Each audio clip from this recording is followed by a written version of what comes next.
Nah, ini tampaknya kita melihat lagi langsung untuk mengikuti di ruang sidang. Kita tentu belum bisa mengikuti secara persis apakah ini Irjen Pol Verdi Sambo yang berada di tengah.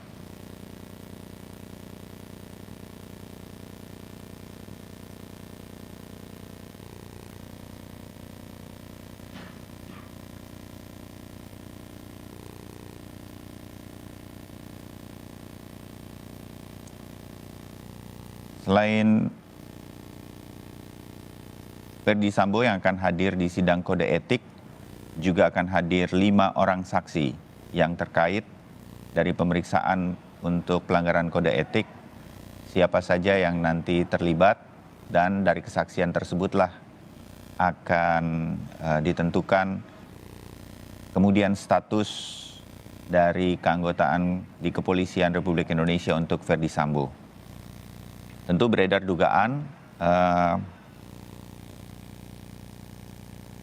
berbagai hal berkaitan dengan sanksi yang diberikan kepada Verdi Sambo dari Kepolisian Republik Indonesia jika sidang kode etik ini berlangsung. Mulai dari sanksi yang ringan sampai terberat. Terberat disampaikan dari pengamat kepolisian, bahkan juga dari Mabes Polri, itu sampai ada pemecatan dengan tidak hormat. Nah, kita akan menentukan atau menantikan apa yang disimpulkan dari pemeriksaan di sidang kode etik hari ini dari Mabes Polri, dan kemudian dipastikan bahwa status keanggotaan di Polri dari Verdi Sambo akan segera diputuskan hari ini juga selesai sidang kode etik ini berlangsung. Yang sedang berlangsung biasanya dalam sidang kode etik seperti ini adalah pemeriksaan kesehatan, tentu sudah dilakukan sebelumnya oleh pihak kedokteran sebelum Verdi Sambo memasuki ruang sidang. Kemudian saat ini biasanya akan ditanya berkaitan dengan benar atau tidaknya nama, pangkat, jabatan pada saat ini, hal semacam ini untuk membuktikan bahwa siapapun yang dihadirkan di dalam sidang kode etik mengerti betul, sadar betul dalam kondisi baik dan menyadari betul bahwa sidang ini dilangsungkan dengan sesungguhnya sehingga semua hasil pemeriksaan nanti di dalam sidang kode etik ini bisa dipertanggungjawabkan. Pembukaan seperti ini nanti diperbolehkan untuk diliput. Seperti saat ini kita masih boleh melihatnya begitu. Sebenarnya dijanjikan dengan adanya audio atau suara, tetapi tadi terputus. Nah, kemudian kalau sudah memasuki materi pemeriksaan sidang kode etik, ini tidak diperbolehkan lagi untuk kemudian diliput. Tetapi gambar akan tetap ada, begitu. Nah, semua perkembangan dari sidang kode etik ini nanti akan disampaikan oleh Humas Mabes Polri kepada media yang pasti menunggu di bagian depan dari tempat berjalannya sidang kode etik, yakni di gedung atau di ruang Transnational Crime Center di Mabes Polri. Yang kami tampilkan ini beberapa rekaman ketika Verdi Sambo hadir ke beberapa kali pada waktu itu dan termasuk di Mabes Polri. Ini situasi di depan Mabes Polri, tepatnya di gedung TNCC, Transnational Crime Center, tempat berlangsungnya sidang kode etik. Sedang diadakan pengaturan dari Humas Mabes Polri, pimpin langsung oleh Kadif Humas Mabes Polri Didi Prasetyo untuk teman-teman media yang sampai saat ini masih berada di sana. Tampaknya tadi sempat ingin diajak masuk ke dalam, tapi sidang sudah keburu dimulai, sehingga teman-teman media tidak sempat untuk melakukan persiapan di sana.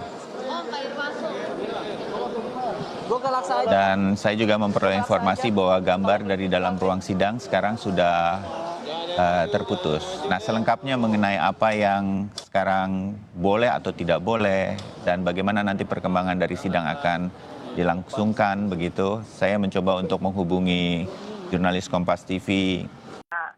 Anggota komite sidang mau masuk ke ruangan, tadi kami bisa mengambil gambarnya. Begitu juga ketika Irjen Pol Ferdisambo akan berpindah dari ruang tunggu menuju ke ruang sidang, tadi kami bisa ambil gambarnya. Tapi beberapa kali kita mencoba masuk, tapi juga ada kemungkinan karena juga jumlah jurnalis atau wartawan juga banyak, jadi kurang kondusif sehingga tadi diminta untuk keluar lagi. Tapi ketika yang kedua kali kami kemudian diminta untuk berjajar kembali, tapi ternyata Irjen Pol Ferdisambo sudah terlanjur masuk ke dalam ruangan.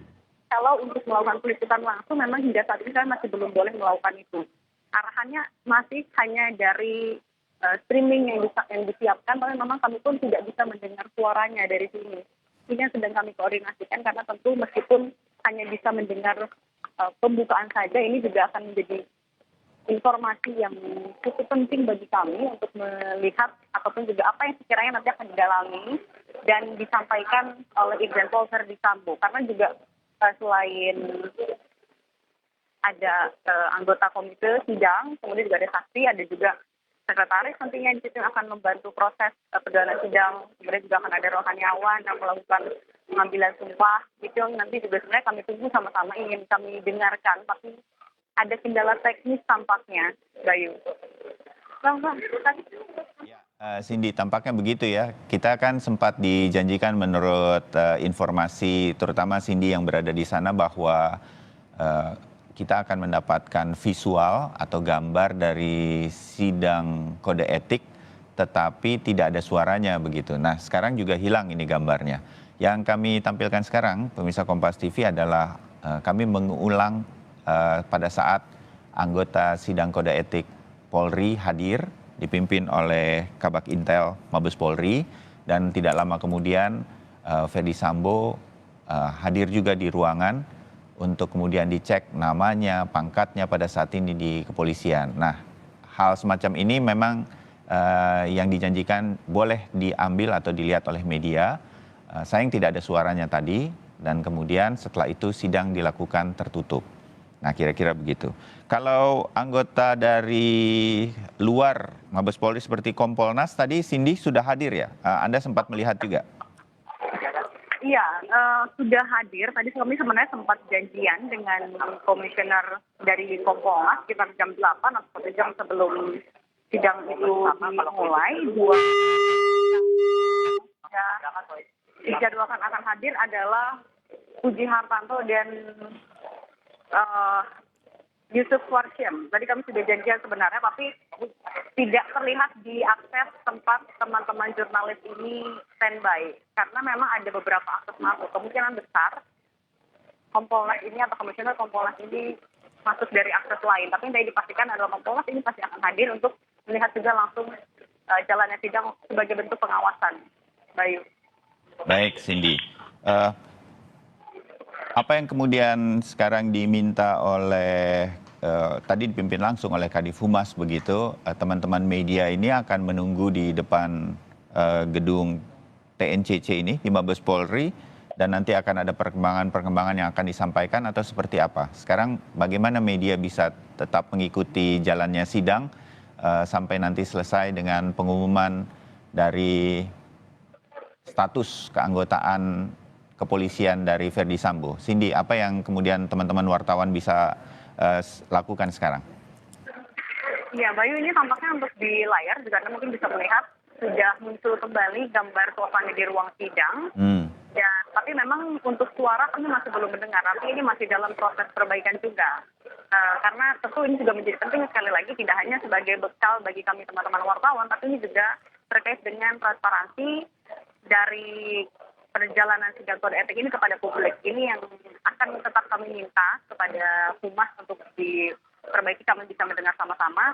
Sebenarnya kalau untuk gambaran utuhnya nanti kami akan tetap dibagikan, tapi tentu kami juga ingin mengetahui apa yang sedang berlangsung pada saat ini juga. Bayu. Baik, oke, Cindy, terbayang.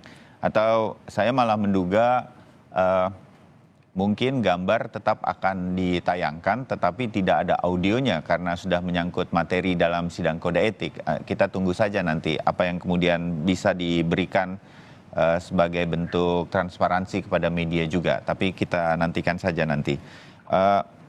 Cindy, berkaitan dengan berapa lama waktunya, dengan dikatakan bahwa hari ini juga itu akan diputuskan status keanggotaan di Kepolisian Republik Indonesia untuk Ferdy Sambo, berarti walaupun berarti tidak bisa kita tentukan bahwa ini akan berlangsung berapa jam, selesai siang atau selesai sore atau mungkin selesai malam. Ini belum ada keterangan lebih jelas mengenai hal ini, Cindy? Ya, untuk berapa lamanya memang tadi tidak bisa dipastikan karena lagi-lagi tahapan-tahapannya yang harus dilalui. Misalnya tadi juga dijelaskan mekanismenya akan ada pembukaan, kemudian menaikkan identitas, kemudian ada syarat formil. Apabila kemudian itu sudah terpenuhi, akan ada pendalaman dari sisi materi, soal perbuatan dan lain sebagainya, baru nanti disimpulkan. Apalagi tadi sudah dijelaskan juga kan ada 5 orang saksi yang memberikan keterangan. Artinya tentu ini akan membutuhkan waktu bagi anggota komite untuk mendalami tidak hanya dari Irjen Pol Ferdy Sambo, tapi ke 5 orang saksi itu hingga nanti muncul ada putusan. Tidak bisa dipastikan berapa lama, hanya anggota komite yang tahu, tapi memang tidak menutup kemungkinan ini akan berlangsung bisa jadi sampai siang, sore, ataupun juga malam, karena memang dipadatkan agendanya. Kalau sebenarnya tadi pagi, ini sempat dapat informasi dari Kompolnas juga, selama perjalanan sidang nanti perwakilan Kompolnas yang akan mendampingi akan bergantian. Tapi karena ternyata agendanya dipadatkan menjadi hari ini saja, artinya 2 perwakilan Kompolnas ini saja akan mewakili, melihat ataupun juga mengawasi. Dan akan kita nantikan sama-sama nanti Bayu apa kemudian putusan yang dihasilkan. Yang paling berat ini adalah pemberhentian tidak dengan hormat, ini yang juga didesak, akan sama-sama kita nantikan. Baik, Cindy, terima kasih laporan Anda untuk saat ini. Cindy Permadi melaporkan dari Mabes Polri. Pasti kami akan kembali lagi nanti ke Cindy untuk mengikuti perkembangan-perkembangan apapun saat terjadi perkembangan dari sidang kode etik yang sudah mulai berlangsung sekarang terhadap Ferdy Sambo. Gitu. Siapa yang terlapor lalu saya minta kesaksian, saya wajib datang. Tapi ini kan terlapornya tidak ada. Yang mau diadili oleh bapak-bapak ini siapa kan gitu. Itu satu dari sudut prosedur. Tapi substansinya saya tidak keberatan untuk bicara sedikit. Yang difotokopi, yang diserahkan kepada saya ini berita online dari denpasarsuara.com. Mahfud MD Sambo rancang senario dengan menghubungi Kompolnas hingga anggota DPR RI. Nah, saudara, saya tahu ini diambil dari postcardnya Deddy Corbuzier dan kutipannya belum lengkap. Saya katakan di situ sebenarnya Sambo itu menskenariokan ya, agar orang percaya bahwa terjadi tembak menembak dan dia ditolimi. Dan untuk itu dia membuat prakondisi. Apa prakondisi? Menghubungi beberapa orang. Nah, beberapa orang itu karena menyangkut di kantor saya dan mitra kerja saya ambil namanya. Ada beberapa lagi orang anggota DPR. Nah, di situ saya tidak sebut. Karena saya tidak sebut, saya tidak tahu apakah yang akan diadili yang ada di kantong saya tentang nama itu. Dan saya tidak harus mengeluarkan nama itu karena beberapa hal. Pertama, orang dihubungi orang itu bukan pelanggaran. Ya kan, misalnya saudara cuma ditelepon oleh Sambo.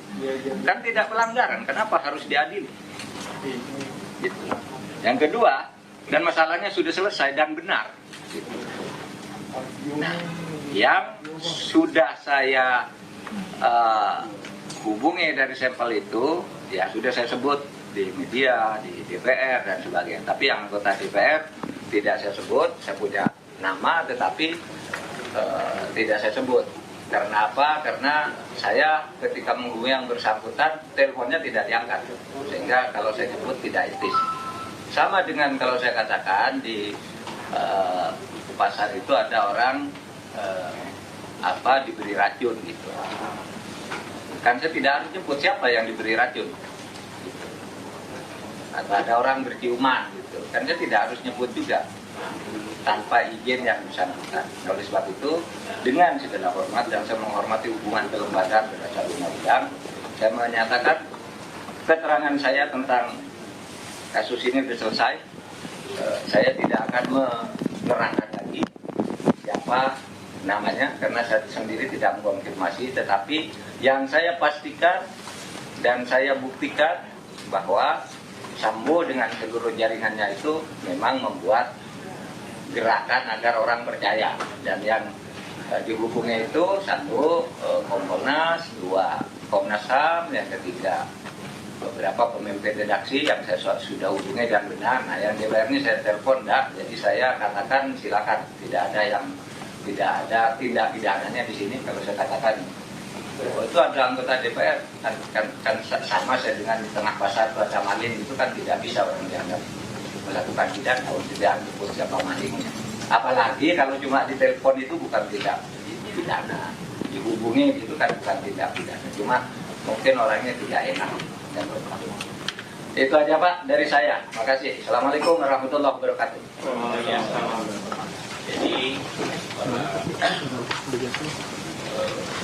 anggota dewan, kita sudah dengar ya apa yang disampaikan Pak Mahfud. Jadi bahwa intinya sangat jelas, clear, ya, tak lantas untuk di follow up atau dipidanakan atau di.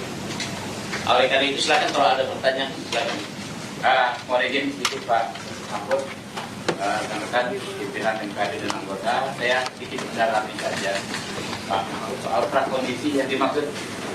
Prakondisi itu maksudnya sebelum membunuh melakukan prakondisi dengan menghubungi orang-orang itu atau seperti apa? Setelah membunuh. Jadi setelah membunuh itu kan kalau dari laporan Pak Kapolri dan sebagainya dari saya juga, setelah membunuh kan dia menjadi senario untuk menjelaskan. Prakondisi itu maksudnya sebelum membunuh melakukan prakondisi dengan menghubungi orang-orang itu atau seperti apa? Terima kasih. Setelah membunuh. Jadi setelah membunuh itu kan kalau dari laporan Pak Kapolri dan sebagainya dari saya juga, setelah membunuh kan dia mencari skenario untuk menjelaskan bahwa itu tembak menembak agar orang percaya, lalu dia menghubungi beberapa orang, nangis, termasuk maaf saja Kapolda itu kan nengok gitu, lalu diadukan begini sambil nangis, kakanda saya ini dianiaya, saya ini dolimi, sehingga sabar dinda gitu. Itu menurut saya ya bagian dari itu, karena yang di kantor saya juga kan begitu. Dan saya kira masalahnya sudah selesai dan semua sudah terbukti kan. Untuk apa lagi dicari, semua sudah terbukti dan tersangka utamanya sudah ketangkap, dan sekarang sudah diadili juga hari ini, diadili etiknya. Itu Pak Habib. Jadi sesudah Pak, itu dalam rangka memuluskan skenario bahwa itu menutupi kejahatannya. Menutupi kejahatan, ya. Jadi bukan skenario untuk membunuh. Bukan Pak. Jadi sedikit Pak, mungkin karena ini teman-teman juga meliput sebagai hak publik untuk mengetahui Pak Mahfud. Di MKD itu ada dua tipe perkara Pak, hampir sama dengan kayak di kepolisian. Ada dengan pengaduan, ada yang tanpa pengaduan. Jadi kami ya. Inisiatif karena kami ini anggap ini penting ya, dan kami siapa tahu kalau Pak Mahfud ada informasi yang lebih dalam lagi, misalnya benar anggota DPR-nya berhubungan, bersepakat melakukan rekayasa, dan itu tentu memenuhi unsur untuk diperiksa di sini. Ya. Mungkin itu Pak. Terima kasih ya. Silakan Pak Andiri. Ya. Terima kasih yang mulia Ketua MKD, Pak Profesor Dr. Mahfud yang saya hormati. Terima kasih Pak atas kedatangannya di ruang Mahkamah Dewan ini. Secara kelembagaan kami menghormati, walaupun tadi Bapak mengatakan bahwa ini hubungan kelembagaan yang luar biasa antara Kementerian Polhukam dengan MKD. Oleh karenanya walaupun sebenarnya di dalam sistem kami bahwa tanpa pengaduan, dan saya mengatakan bahwa Kalirambo inilah tanpa pengaduan, kami secara pribadi Pak mohon maaf ya, saya berpikir bahwa semua yang Bapak klarifikasikan di sini kami anggap juga sesuatu sudah, mungkin mohon maaf ini adalah selesai, karena saya pikir nggak ada lagi persoalan, apalagi ini sudah tersangka atau bagaimana. Itu aja mungkin Pak yang saya hormati. Terima kasih Prof. Oke, saya pikir sudah cukup jelas ya apa yang disampaikan Pak Mahfud, dan bahwa kita menggambarkan peran Mahkamah Kehormatan Dewan itu untuk yang terlapor ya, atau yang dilaporkan atau tidak dilaporkan, kita tetap bekerja, dan kita berpikir kalau ada saja nama-nama yang disampaikan di kantong Pak Mahfud kepada kita akan follow up sebagai Mahkamah Kehormatan Dewan. Karena kata beliau tidak ada, maka dan tidak patut untuk disampaikan, ya kita akan selesai Pak Mahfud ya. Ya, saya rasa oke. Baik, terima kasih, karena Pak Mahfud juga ada tugas-tugas lain ya. Yang lain ada yang mau berbicara? Cukup ya? Cukup ya, terima kasih. Setelah kita mendengarkan penjelasan dari Saudara Mahfud MD, kami persilakan kepada anggota MKD yang ingin menanyakan. Sudah selesai. Oleh karena itu, hadirin sekalian, kita sudah melaksanakan rapat pada hari ini. Kita sudah mendengarkan penjelasan Pak Mahfud. Insya Allah kita anggap selesai dan kita tutup pertemuan kita dengan baca hamdalah. Alhamdulillah. Oke. Foto dulu foto kita Pak Mahfud. Ya Pak.